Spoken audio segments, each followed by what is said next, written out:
Sociala innovationer utvecklas för att skapa praktisk nytta för sina målgrupper och för att bidra till en hållbar samhällsförändring. För att kunna uppnå detta behöver vi gå från tankar och ord till handling och hållbarhet, förverkliga idéer och driva långsiktig verksamhet. Det kan också vara bra om lösningarna och lärandet från dessa sprids till fler sammanhang. När en social innovation har utvecklats och testats gäller det att förverkliga lösningen och driva den vidare på permanent basis. En central fråga är då hur lösningen kan bli lättillgänglig, lättanvänd och värdeskapande. Eftersom det kan ta tid för sociala innovationer att slå rot och ge effekt handlar det också om att gå från tidsbegränsade projekt till en långsiktig verksamhetsform. Det vill säga en passande organisationsform och en fungerande finansieringsmodell som gör att verksamheten går att driva på sikt. Det kan vara svårt att hitta finansiering för långsiktig samhällsförändring. Ett steg på vägen kan vara så kallade pärlbandsprojekt, där verksamheten stegvis expanderas och fördjupas inom flera på varandra följande projekt. Överlag är det ofta lättare att hitta finansiering till initiering av sociala innovationer än till etablering och integrering. Ofta finansieras sociala innovationer genom en kombination av interna och externa resurser, så kallad blandfinansiering. Exempel på resurser för långsiktig drift av sociala innovationer är eget kapital, anställd eller ideell arbetskraft, affärsverksamhet, offentliga bidrag eller uppdrag, tvärsektoriella partnerskap, sociala investeringar och gåvomedel. En social innovation kan antingen drivas vidare inom ramen för den organisation som ursprungligen utvecklade innovationen eller övertas av någon annan befintlig organisation. De kan även drivas vidare inom ramen för en separat organisation, till exempel en förening, ett företag eller nätverk som bildas enkom för att driva den nya verksamheten.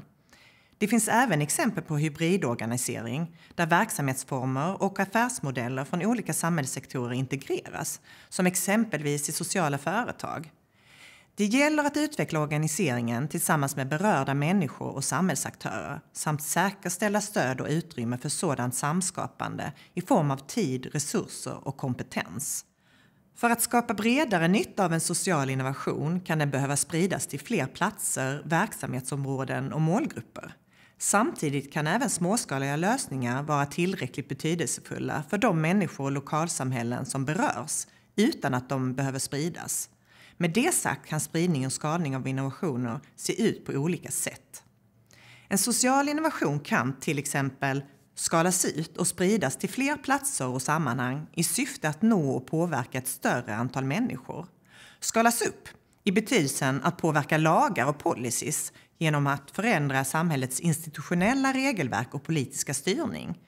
Skalas djupt för att påverka människors hearts and minds genom att förändra kulturella värderingar och sociala relationer.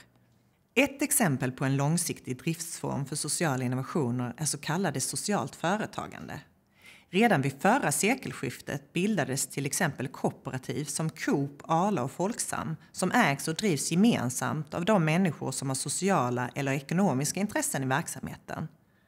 På 80-talet växte sedan den nykooperativa rörelsen i Sverige med förskolor, äldreboende och landsbygdsbutiker drivna av föräldrar, personal och brukare. Ett exempel på ett nutida kooperativ är Jallatrappan, ett arbetsintegrerande socialt företag och kvinnokooperativ som drivs i form av en ideell förening och som spridits från Malmö till flera platser i landet. Jallatrappan har lyckats skapa en hållbar affärsmodell som banar väg för arbete och egenmakt bland utrikesfödda kvinnor.